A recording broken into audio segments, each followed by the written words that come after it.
tahu nih, banyak sih yang udah ngebahas soal video ini pun. Iya. Dan sejarah video ini panjang juga nanti diceritain. Kali ini gue langsung aja deh gitu, nggak mau ini. Bang Iwan, bagaimana Bang? Ya, makasih. Ya, sebenarnya kan sudah 25 tahun ini kan. Dan film ini sudah diputar tiap tahun mungkin ya. Dan teman-teman mahasiswa kadang-kadang dari luar Jakarta juga pengen dokumen ini ya kita beri dulu dalam bentuk video, VHS, CD. Nah sekarang udah zaman canggih ya kita kirim linknya aja gitu. Tapi intinya di film ini menceritakan atau menuliskan sejarah bahwa kejadian pada saat itu 12 Mei emang aparat pada saat itu represif banget dan menggunakan senjata peluru tajam. Terbuktilah dengan di film ini. Yang dibilang katanya peluru hampa atau peluru karet, memang ada semuanya, tapi terbukti ada peluru tajam. Ya, ada korban yang kena meninggal dengan peluru tajam, ada yang peluru karet, ada yang kena popok, senjata sangkur, ada semua sebenarnya di sini. Dan pelakunya jelas sebenarnya, berpakaian coklat. Jadi ya ini yang nggak kita goreng-goreng karena dan saya ada di lapangan, Bung Tommy ada di lapangan, kebetulan saya waktu itu Sekjen Senat Mahasiswa Trisakti dan sebagai koordinator aksi, semuanya itu ya kita lihat itu faktanya, bukan di karang-karang atau asumsi. Hari ini kan berasumsi semua bahwa ada penembakan di Citraland, di Hotel Citraland, ada pasukan yang turun dari helikopter di dalam kampus, dan ada orang juga yang berpakaian hitam-hitam turun dari kendaraan, terus langsung lari ke daerah Citraland. Nah faktanya yang tadi kita lihat film itu ya ada salah satu pakaian coklat tadi dengan huruf 3 huruf URC dan motor naik ke jembatan flyover langsung mengarahkan membidik itu. Nah di sini bisa melihat ini antara peluru tajam dan peluru hampa atau peluru karet. Nah di sini kita bisa lihat bahwa saya dapat tahunya itu kebetulan dari sekarang mantan Panglima ya, ABRI ya, bahwa membedakan senapan yang peluru karet dan hampa dan tajam itu dari hentakan senapan itu larasnya. Omong itu sempat bicara sama mantan Panglima. Iya. Tahun berapa? Ya tahun 98 juga, sekitar di akhir Mei lah gitu kan. Itu yang mereka mengundang kami melihat videonya juga di sini. Ternyata memang videonya nggak sesuai juga. Di edit gitu kan. Ada yang film yang tadi yang memang tuh ada karena memang dapat dari media ya, media TV waktu itu kan. Yang di sini ada ya videonya Bang? Ada di sini. Nah, coba yang di menit ke berapa? Ya boleh dilihat. Jadi pas lagi ringsek kita sebenarnya sudah masuk dalam kampus. Nah ini. Nah ini pasukan.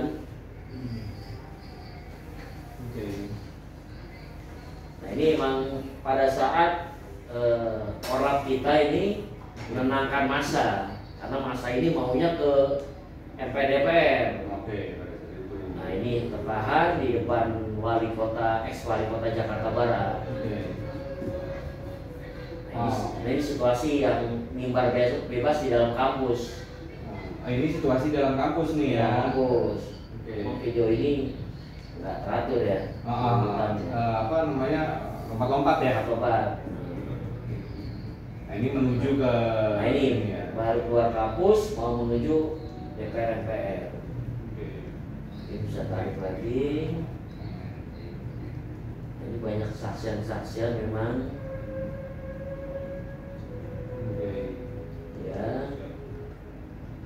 Sambil menunggu memang kita aksi ini aksi bener-bener. Nah ini yang mencekam ini kita ada di dalam kampus semua ini. Tidak ada salah satu mahasiswa pada saat itu ada di luar. Semua dalam kampus dan kita tutup pagarnya kan. Gerbang kita tutup. Ya, kita cuma memperawat dengan batu dengan botol aja. Mereka ada di pagar dan di flyover itu. Oh. Nah, elang jatuh di sini nih. Oke, Pak, coba. Ya. Posisi elang ada jatuh di Sekitar sini ya? Iya, Ya. namanya di parkiran hutan, jungle. Oh, ini ya. Nah, di arah sini dia jatuh sebenarnya. Oke. Ya. Nah, terus Tahan sini. ya Oke, lanjut. ini jalan namanya jalan Kiatapa. Es Parman, Es Parman. Ya. Nah, inilah tuh. Kelihatan pasukan-pasukan coklat tadi ada di atas. Ya, ya tuh. Ya. Ya, posisi menembaknya semua rata di situ. Nah, Oh. ya kita ibaratnya jadi sasaran target. Memang enak posisi dia menembak kan. Di atas, ya kita di bawah. Mahasiswa melawan dengan batu aja dari bawah. Oke.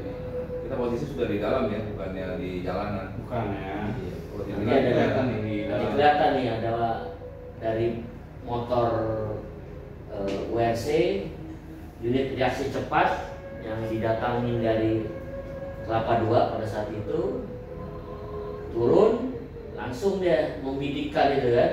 Kalau yang lain kan biasa tuh cuma der nah ini. Nah, ini ya. Nah, membedakan yang mana yang tajam mana yang enggak ini kan. Oke. Oke, lanjut. Lanjut aja terus. Volume kecilin dikit boleh. Kecilin aja. Nah, Oke.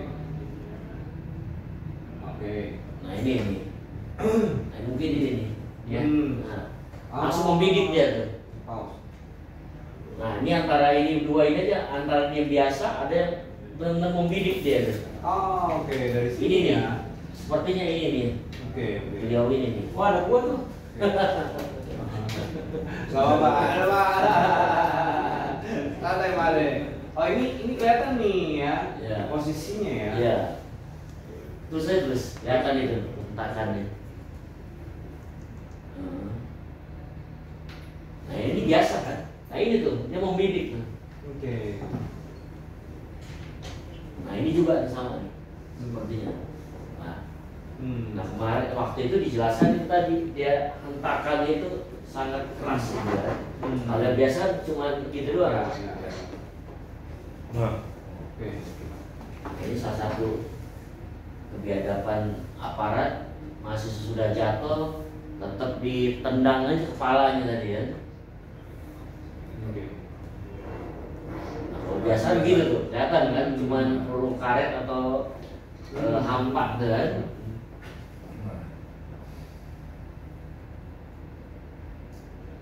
Nah ini bukan, ini teman-teman di Untar kayaknya nih. Oke. Ya karena sebelahan ya. Iya sebelahan, ada anak SMA, ada masyarakat di belakang Untar dan Trisakti juga. Iya. Oke, pause dulu boleh? Ya. Terus terang Bang, peristiwa tersebut karena saya juga angkatan 97, 8 di situ. Iya. Dan terus terang peristiwa tersebut dekat juga dengan saya, makanya pas bahas ini gue sebenarnya agak-agak ngilu-ngilu juga sih.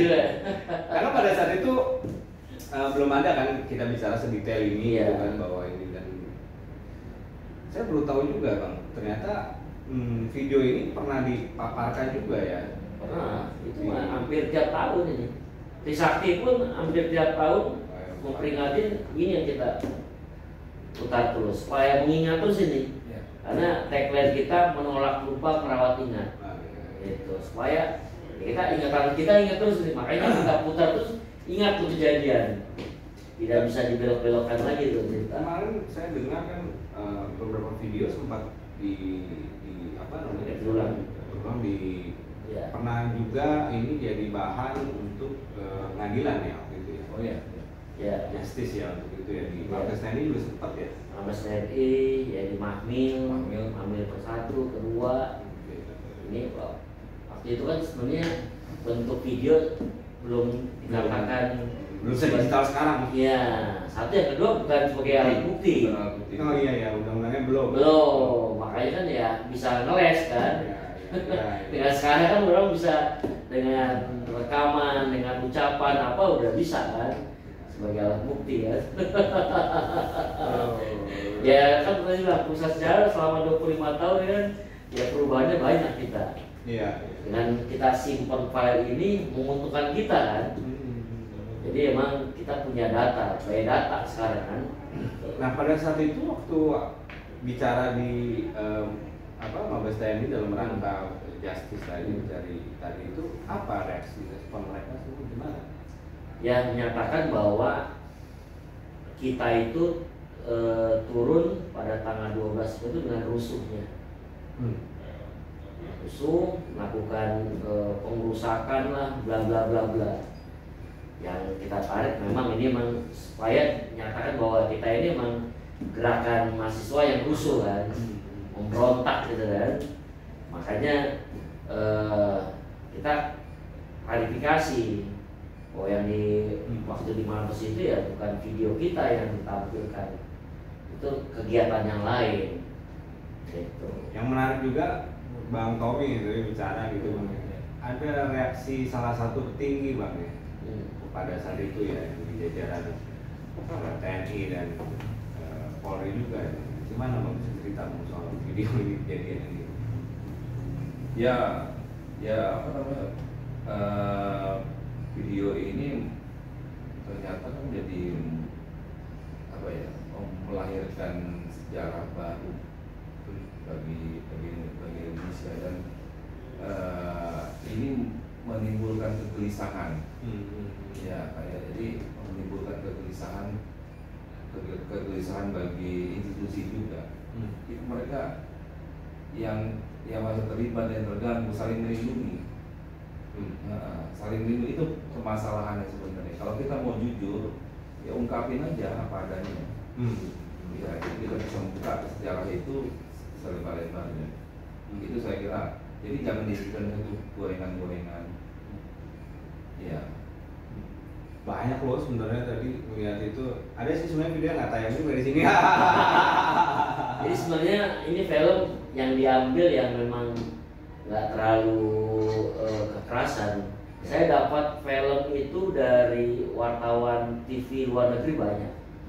Saya serahkan sama senior saya yang emang ngerti dalam video, karena memang kita ada fakultas seni rupa desain kan. Saya serahin tuh filenya. Kalau nggak salah ada 7 dan 8. Itu bilang hilang ya? Ya, ini kita minta baik lagi sudah nggak ada lagi. Wah itu ada, saya dapat film dari Hongkong, HK itu kan dari Jepang. Itu ada tuh di popor, ada kena sangkur, pas ketembak, lihat darahnya itu ada.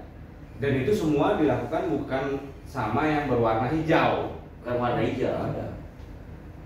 Nah itu berwarna coklat. Ya tadi saya bilang jam 3 sore itu jam 15.00 pasukan yang tadinya area wilayah Jakarta Barat yang waktu itu dipimpin oleh Kapolresnya Pak Timo Pradopo ditarik itu jam 3 itu. Didatangin lah pasukan dari Polda. Oke. Itu saya dapat tahu bahwa itu dari Kelapa II, Brimob Kelapa II. Dan yang saya menarik dan saya ketemu dengan tertinggi yang di lapangan waktu itu Kapolres Pak Timur masih rekor. Melatih 2 ya. Nah, tiba-tiba ada melatih 3 kolonel. Jadi jam 3 lewat lah setengah 4. Masa memang ada yang tidak masuk di barisan. Dia keluar ke arah tol yang mengarah balik ke arah Pluit. Nah, saya kejar supaya balik ke barisan. Nah, di situ saya ketemu lah namanya yang melatih 3. Dan disebutin nama Bang Tommy ya. Sebutin di situ terus kalau Atur Damani bintang 3. Melatih tiga. Saya langsung, adek teriak dia, bisa dibunuh nggak? Saya bilang, bapak siapa? Saya bilang kan. Wah dia bilang, saya yang pegang kendali sekarang, dia bilang kan.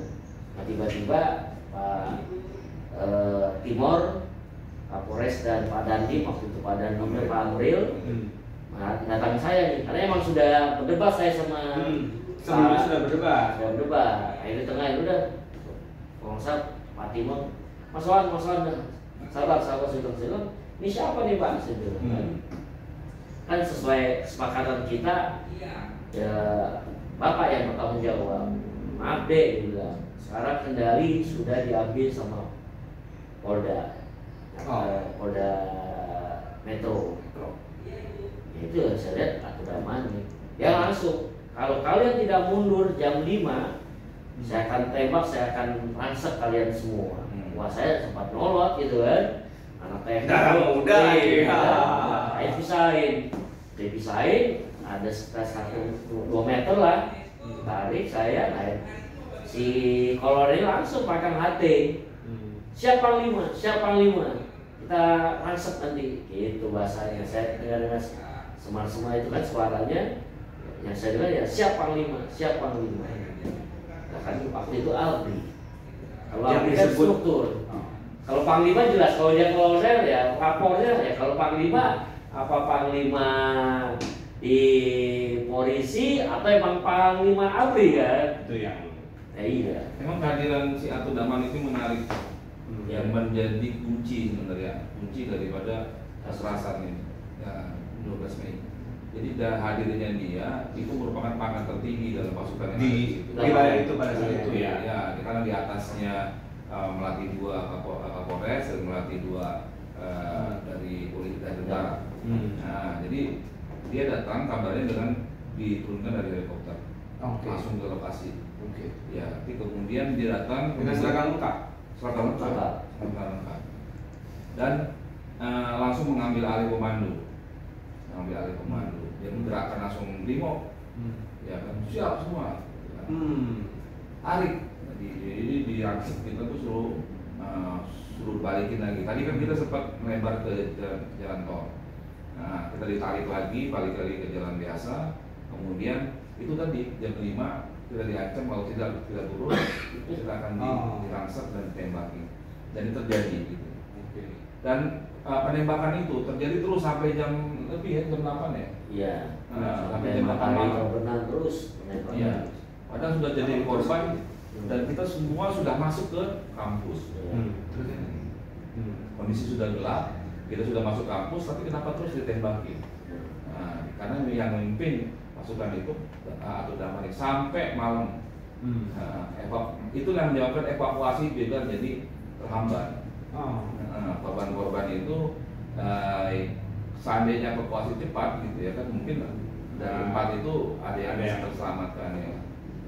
Tapi menarik tadi berarti di wilayah itu tiba-tiba ada yang datang lebih tinggi untuk secara pangkat ya, untuk menguasai wilayah itu gitu ya. Dan itu Pak itu tadi ya. Iya. Mas apa? Mas apa? Ya, itu udah disebutin tadi itu. Oke. Kenapa dia datengin? Untuk apa? Iya. Padahal sebenarnya ekskalasi dari gerakan 12 Mei itu nggak inilah nggak ricu, tidak menimbulkan kerusakan segala macam. Kenapa harus diturunkan level kolonel di situ? Nah itu jadi pertanyaan. Apakah memang kita memang di setting atau ditargetkan supaya terjadi korban penutupan itu? Ya, ini yang harus kita bongkar semua. Jadi ada potongan-potongan sejarah yang menimbulkan pertanyaan bagi kita. Kenapa 12 Mei harus terjadi? Kenapa harus ada 4 korban? Setelah itu sempat ketemu Pak Arthur tadi itu. Ketemu kita. Setelah itu dia di DPR. Iya. Waktu penetapan dari DPR apakah 12 Mei ini dan sebagai pelanggaran HAM berat. Nah, seingat saya di Mahmil 1 dan 2 beliau tidak pernah dihadirkan di Mahkamah Militer. Jadi cuma sekelas letnan 1 atau 2. Jadi emang nggak ditarik ke atas. Nah kalau emang itu tarik ke situ ya bisa kelihatan siapa yang memerintahkan atau memerintahkan gitu kan. Gitu. Oh, bicara pengadilan militer ya bro. Ada diingatkan oleh Bro Iwan. Ada yang menarik juga di situ. Ternyata lawyer daripada polisi itu adalah Akan Buyung Nasution. Itu yang membuat kita sebagai aktivis Trisakti shock. Sama ini kita dengar reputasi daripada Bang Akan Buyung Nasution dan pembela HAM. Tapi ternyata pada saat itu dia menjadi pembela pelanggar HAM. Tugas. Iya. Kan nurani lagi tuh tugas itu. Tugas secara profesional. Iya. Oke. Menarik sih di sini dari kemarin waktu edisi kemarin terus tadi ngobrol terus kita ngeliat sekarang ini juga kita ngeliat video dan hasil ngobrol ini nggak ada sebutan warna hijau ya? Nggak ada. Ya karena kita jujur aja kita koordinasi. Nah ini prosesi persemayaman di rektorat dan di rumah sakit ya. Itu memang ada hadir tentara di situ. Tapi ini garai dari Pak Sapri Samsudin. Jadi pas jenazah dari Sumber Waras ke Trisakti untuk sebagai ini kita iring ya sekitar hampir 2 kiloan jalan situ. Yang hadir malah Loreng. Oh, setelah itu yang hadir malah baru Loreng, Pangdam Jaya, Pak Sapri Samsudin. Gitu. Jadi polisi pun tidak ada. Dan ada di Sumber Waras pun tidak ada juga itu. Kapolda, Kapolres, kan hilang gitu. Memang pada kita teman-teman di situ masih dalam suasana ini sakit hati ya, sakit hati, marah segala macam. Jadi dengan yang berseragam siapapun kita marah. Jadi mobil-mobil tentara yang hadir ada mobil puspom yang hadir di Sumber Waras ya untuk menyelidikin kasus ini itu tidak dibukin. Datang ke kampus juga kita dibukin. Nah jadi ini karena emosi kita pada saat itu melihat yang berseragam secara psikologi kena ya. Padahal memang seragamnya beda kan. Tadi itu ya datang pasukan dari yang Polda tadi itu. Oh ini yang Pak siapa tadi? Tiga tadi. Ya, bukan itu ya. Ya kalau Jakarta Barat kita kenal lah. Nah, emang aksi kita aksi bagi-bagi bunga aja. Iya, menarik ya. Saya kalau cuma melatih 2 Pak Timur itu udah kenal. Kenapa? Karena Trisakti sering turun. Sebelumnya kita ada aksi juga turun ya berhadapan dengan mereka juga. Dari pasukan dari Polsek, pasukan dari Polres itu udah kenal. Tapi begitu hari tanggal 12 itu beda semua orang-orangnya. Nah itu yang membuat kita menjadi siapa yang kok begini? Kita udah sepakat jam 5. Jujur kita udah sepakat sama Pak Timur, Pak Amril, waktu Pak Arthur kayaknya menjauh. Kita sepakat jam 5 itu aksi kita nyatakan selesai. Makanya sudah balik ke kampus semua. Satgas semua tarik mahasiswa ke dalam kampus. Nah inilah kita turun hampir sampai 15.000 lah. Lautan manusia itu dari ex Jakarta Barat sampai kampus Trisakti. Saya waktu itu mau ke sini, Pak. Ketahan waktu itu masih ketahan di Semanggi Slipi. Macet ya. Nggak bisa arah emang tutup jalan itu. Iya, Bang, betul. Apalagi arah yang tol itu kan ke bandara emang tutup lumpuh total. Iya. Ini kejadian 12 Mei sampai malam. Bang, abang kan ngikutin, saya lanjut ya. Abang kan ngikutin waktu itu kan berarti yang sampai Mahmil ya? Iya. Mahmil gitu ya. Betul ya. Mahmil 1, Mahmil 2. Jadi ada berapa mahmil tuh, mahmil pertama itu di bulan Juni kalau nggak salah ya, 98. Mahmil kedua di bulan Februari putusan tahun tahun 99. Ya yang menjadi kena sanksinya cuma 6 perwira aja tuh di lapangan. 6 perwira selevel letnan, komandan kompi aja itu. Dan mahmil kedua 9 orang. Dan tuntutannya bukan sebagai penembak atau apa, melawan perintah atasan bahasanya. Jadi ya dikasih tanggung jawab ya mereka, karena mereka sendiri kesalahan menembak gitu. Jadi kompi yang lain nggak ada yang, ibaratnya nggak ada yang menyuruh. Jadi inisiatif mereka, jadi ya kena itu para kompi-kompi itu. Kompi dari coklat ya? Coklat semua. Nggak ada yang hijau? Nggak ada. Ada yang hijau? Tidak ada yang hijau. Tidak ada yang hijau, tidak ada yang oranye gitu kan? Bagian baret gitu kan? Bagian baret.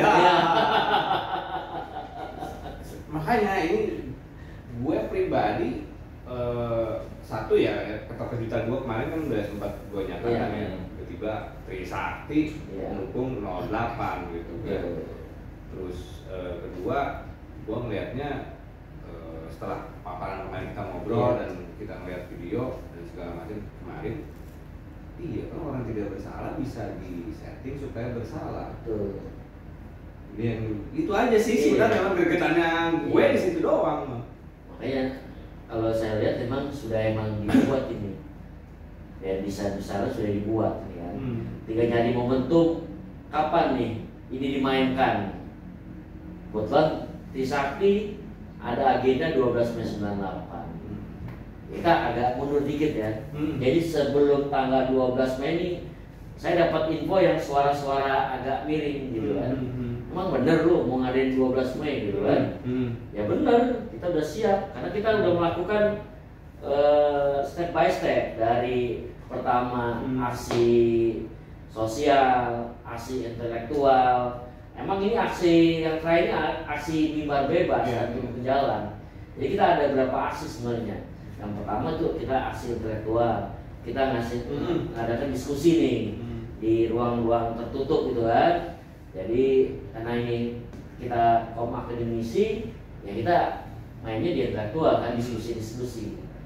Nah yang kedua masih belum puas, akhirnya kita melakukan sosial. Ya, kita ada beberapa fakultas kedokteran, dokter gigi, ada ekonomi gitu kan. Akhirnya kita kalau dokteran itu cek kesehatan gratis, cek gigi gratis. Nah kita dulu pembagian sembako, jadi semua belum turun kita udah bagi sembako itu. Kalau nggak salah 5.000 paket kita. Dananya ya dari Trisakti sendiri, sama alumni kita memang. Terus yang ketiga setelah itu baru kita mimbar bebas. Mimbar bebas itu 3 kali kita ngadain. Pertama yang baru yang baru coba-coba itu kan di Plaza. Yang kedua semi keluar dari Kaitapa masuk Esparman. Dan yang ketiga di tanggal 12 Mei. Nah itu yang kita buat agenda. Nah posisi abang waktu itu berarti sebagai apa bang? Saya sekjen Senat Mahasiswa Trisakti. Pada saat itu ada di lapangan pastilah ya. Gitu, tahu. Nah yang bertanggung jawab full ya. Secara organisasi saya sama Hendro ketua Senat umumnya kan. Tapi masalah lapangan sekarang itu ya saya yang menentukan di lapangan. Kalau Bung Tommy waktu itu sih berarti? Ya, kalau saya dulu yang aksi ya, aksi saya MC. Hot getter kalau dia bilang. Oke. MC di panggung. Bagian dari tukang kompor. Makanya itu kan ada suara begini dari kawan-kawan. Kalian bilang ke kita ya dah abang-abang semua ini gitu ya merasa paling jadi pahlawan. Oh tidak, kita justru bukan merasa jadi pahlawan atau merasa paling benar, tidak, kita justru merasa paling bersalah. Iya. Selama 25 tahun ini kita refleksi ya, kita merasa paling bersalah. Seandainya dulu kita tidak bikin acara 12 Mei mungkin tidak akan ada korban. Betul. Iya. Kalau kita nggak tahu kita jadi target. Iya kan? Kalau kita tahu kita jadi target, yang mendingan kita nggak usah. Iya. Itu. Ya makanya bang, aduh. Terlalu mahal harganya, Iya. terlalu mahal harganya. Gitu. Iya. Makanya kita tetap bersatu di sini dengan teman-teman yang punya kesadaran bahwa kita balik, kita bongkar ini. Ada apa ini dengan Iya. ya. Memang sih kalau refleksi ya dari mulai sampai ke 12 sampai ada kasus Trisakti ini ya kan, memang sebelumnya kan Ada juga. ya kan, kan kalau saya secara garis besar lah ya waktu itu kan report itu kan yang udah UKI dan kampus segala macam terus Trisakti gitu, boom gitu kan, Iya. itu kan seperti itu ya. Memang menarik, gua kampus gua perbanas loh gitu kan. Kalau kita jajan kita untuk sana dulu. Iya. Kita damai-damai aja gitu. Cuma gue ikut. Yoi. Lumba-lumba. Cuman gue ikut bang waktu itu. Jadi gue tahu karena banyak kawan kan di UKI juga, di Sakti juga, Adik juga di situ. Nah sebenarnya pertanyaan gue sih masih pertanyaan itu kenapa kok Trisakti? Ya tadi saya bilang yang waktu sebelum episode kemarin ada satu jenderal yang bilang kan kalau menjatuhkan rezim atau pemerintah ada korban itu mahasiswa di ibu kota. Nah itu kan sebelumnya 3 hari sebelumnya di Jogja Mas Gatot Kaca meninggal juga, nggak boom gitu kan. Sebelumnya lagi di Makassar sama Arab Taubat itu kan, itu lebih banyak korbannya 9 kalau masalah. Nggak boom juga kan. Ibu kota Ibu kota tung gitu. Nah itu ini kan berarti emang ditunggu disengaja. Ada dikondisikan. Iya. Nah kalau cerita-cerita kenapa pemerintah pada saat itu kepala negara tidak ada. Pak Harto lagi ke Mesir. Pak Panglima juga keluar kota. Iya. Panglima lagi ke Malang ke Madiun. Iya. Memimpin apa ya waktu itu ya? Iya. Jadi emang sedang kosong ibu kota dan mungkin tahu pada tanggal itu ada Trisakti ya. Pasti tahu. Mau turun gitu. Memang kan kalau ini kan memang jadinya kan untuk mencapai sebuah itu harus ada pengorbanan. Betul. Gitu, kan. Nah yang paling kita nggak nyangka itu kita ngasih media itu ya sebatas informasi aja, tapi yang datang itu TV luar negeri semua. Iya. Kayak jam 5 baru mau rapat koordinasi itu di depan pintu ruang senat saya udah kamera semua itu. Kita keluar disorot semua itu udah kayak lah ini acara apa ini kan? Tapi waktu itu kamera masih gede-gede, kalau Masih sekarang gede. kecil. Iya. Jadi media pun sudah tahu ada kejadian itu sebenarnya. Udah ditunggu. Sudah ditunggu. Kayak sudah ditunggu. Gimana show-nya? Ya tadi kan kita sempat ngobrol sebelum live bahwa Trisakti ini adalah kejadian Trisakti 12 Mei ini ada semacam settingan atau perencanaan yang masif tadi, terencana ya, masih terencana dan terukur juga. 12 Mei kejadian, kemudian 13 Mei ada kerusuhan, 13, 14, 15. Ternyata kan kerusuhan juga mulai dari Grogol. Iya. Mulai dari Grogol dengan pembakaran truk sampah. Iya. Nah dari situ, sejak ada truk sampah meledak, boom gitu kan mulai dari daerah-daerah lain yang sekitar Jakarta Barat kemudian meluas ke Jakarta Utara segala macam seluruh Jakarta semua membara. 13, 14 ya mulai bakar. Kemudian mulai ada penggalangan gerakan mahasiswa sampai ke MPR DPR dan jatuhnya Rezim Soeharto. Dan ini lihat kita lihat rangkaian sejarahnya ini. Semuanya itu terukur semua. Tes ya kan sampai dengan jatuhnya Rezim Soeharto. Nah, pertanyaan kita sebenarnya ya kalau misalkan kita apakah ini sebuah kebetulan? Apakah ini sebuah kebetulan dan siapa yang diuntungkan dengan sebuah kebetulan yang terjadi? Siapa yang diuntungkan? Itu masih misteri sampai sekarang karena kita tidak bisa membuktikan secara faktual. Ya, kan? Tetapi kalau kita berpikir lagi, siapa yang diuntungkan dengan jatuhnya rezim? Siapa yang diuntungkan dengan matinya Pak korban yang akhirnya men-trigger pendudukan MPR DPR. 25 tahun sudah terjawab. Yang diuntungkan sudah terjawab. Sebelum 5 tahun sudah terjawab kan? Iya. 20 tahun, 15 tahun itu sudah terjawab. Yang diuntungkan tadi. Ada Hari ini berkuasa. Ada individu, ada institusi. Ya. Kalau menyebut ya tadi kita debat, tapi kan itu faktanya yang diuntungkan ada. Dan ternyata, Bung, ini pengkondisian itu tidak melibatkan dari luar di dalam kampus. Tidak. Ya, di dalam kampus sendiri, ya kan. Kita bukan yang menuduh teman-teman, tapi bukan yang teman-teman juga. Ya. Tapi ini pengkondisian yang tidak terasa, gitu. Akhirnya menjadi sebuah matang lah, ibarat buah itu kita dipaksa untuk matang. Coba bisa lihat video lagi yang diuntungkan tadi di tanggal 13 ini ada di sini. Ada yang hadir di lobinya restoran kita dan berjanji bela sungkawa pertama dan berjanji juga membuat statement, tapi mereka sudah jadi apa yang dia lakukan untuk Trisakti dan korban. Tadi ada tuh para tokoh katanya reformasi katanya. Yang datang itu. Nah, lantangnya di lobi ngomong, ternyata setelah dia jadi nengok keluarga aja enggak. Mungkin menengok kuburan almarhum Pak ini enggak juga. Enggak juga ya. Iya. Iya tadi aku lihat kan di jelas itu mereka datang gitu kan. Mengambil ya kalau dia bilang mengambil momentum atau memang dia udah sengaja nih. Artisnya datang gitu kan. Kayaknya di akhir tuh. Di awal kayaknya. Nah ini nih. Kan. Bukan ya? Kan.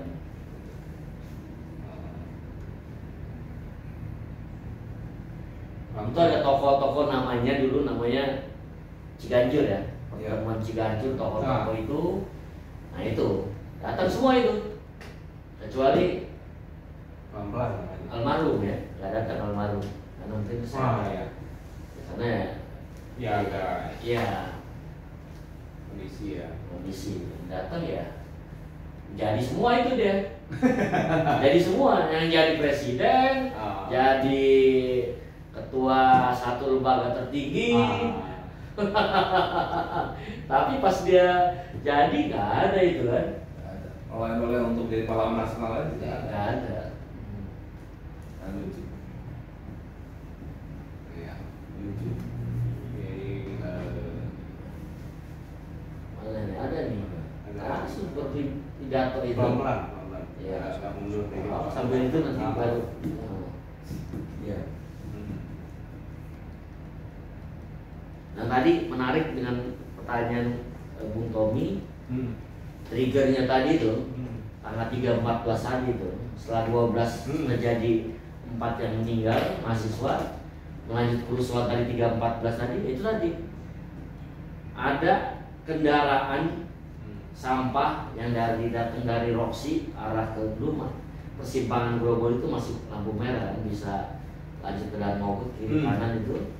Di situ di bawah jembatan berhenti seperti menabrak itu di bawah jembatan, turun dengan pakaian tegap, orang tegap itu bakar itu, dibakar sendiri tuh mobil. Disitulah yang tadi Pak Bung Tom itu triggernya untuk kerusuhan dimulai di Grogol. Dan saya lihat persis yang datang dari yang nurin mobil itu turun dan yang lain berkumpul di depan Trisakti itu langsung ayo langsung Trisakti turun bakar ayo bakar gitu. Saya ambil toa, saya di pagar itu ada, saya berdiri supaya teman-teman di dalam nggak keluar. Saya bilang hari ini ada bela sungkawa juga, kita tidak perlu nanggapin itu. Nah kalau sampai itu keluar kejadian tadi itu skenario, mahasiswa Trisakti atau mahasiswa membakar, membuat kerusuhan tadi kan, menjarah bla bla bla bla bla. Tapi itu yang tidak terjadi. Provokatornya banyak dari jalan tuh mereka masuk ke pagar itu, suruh teriak-teriak masuk tuh. Ngajak supaya turun ke jalan untuk menjaga. Ciri-ciri. Ya bukan mahasiswa, bukan mahasiswa, bukan masyarakat. Kelihatan. Potongannya mahasiswa. Potongannya iya. Gaya-gayanya gaya ya terlatih lah itu. Dengan ucapannya apa itu. Ya, pakaiannya juga agak rapi, pakai sepatunya juga kelihatan. Bukannya emang rakyat beneran ya enggak gitu kan. Iya. Kelihatan itu. Kostum. Iya. Jadi memang sudah dibuat. Oh iya. Empat Ini ya, salah satunya ya. Oh ini kan ini dekat yang di situ. Dekat. Jadi pertanyaannya udah terjawab, 4 korban udah jadi, gimana nih kan? Buat skenario lagi kan? Dibuat kerusuhan kan? Nah, siapa dalamnya nanti? Pertanyaan tadi kenapa kita bilang 4 plus 1, 4 sudah ada korban, tambah lagi 1 ini. Siapa nih kan? Menjadi kambing hitamnya sebenarnya kan? Korbannya ada ya pasti ada yang bertanggung jawab.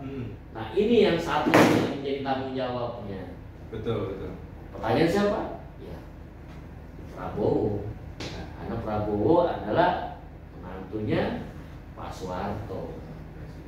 Itu ya. Yang paling gampang. Paling gampang, paling enak didorong ke situ kan sebagai pelaku ya beliau. Karena tanggal 13, 14 itu udah ada banyak yang ngomong bisikin kita. Lakunya ini. Iya. Kalau sudah diciptakan iya. angin seperti itu. Angin terus sampai sekarang digulung terus. Oke. Seru ya. Buat orkestra di rumah ya. Bang, terus terang nih Bang, edisi ini gua nggak kasih surprise lagi soal penyebutan sila Pancasila. Tapi dari sini gua ngambil 2 poin besarnya gitu ya. Ya, kalau mau melihat secara ini, coba balikin aja siapa yang diuntungkan. Besar yang aku dapat seperti itu ya, hari ini buat orkestra di rumah juga. Siapa yang diuntungkan? Kemudian kedua adalah korban itu 4 plus 1. 4 memang rekan-rekan kita.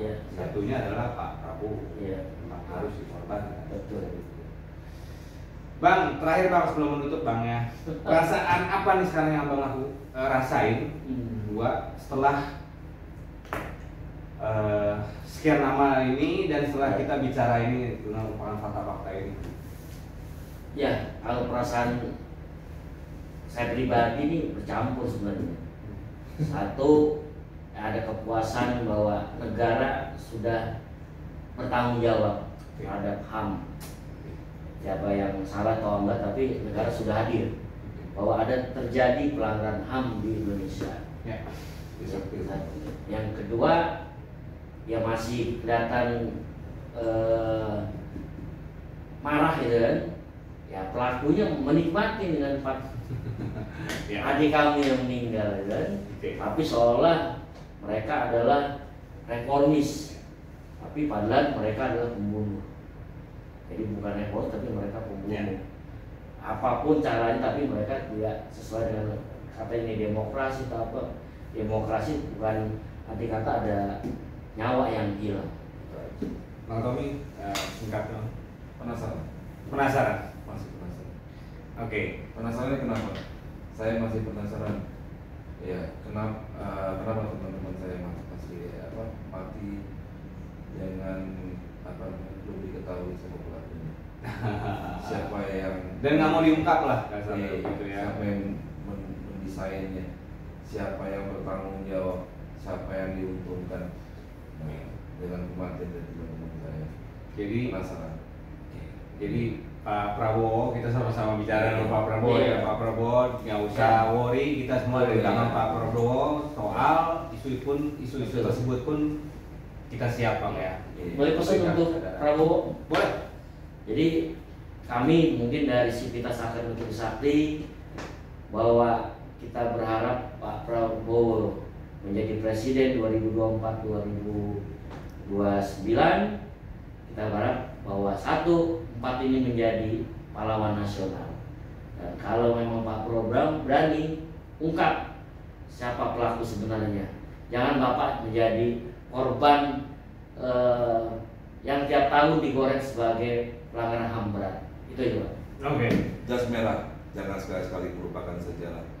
Akan merupakan sejarah reformasi 98. Oke, terima kasih Bang. Siap. Thank you. Thank you, Mas semuanya. Thank you Bang Nur. Terima kasih. Assalamualaikum. Waalaikumsalam. warahmatullahi wabarakatuh. Untung ada Pancasila. Ah,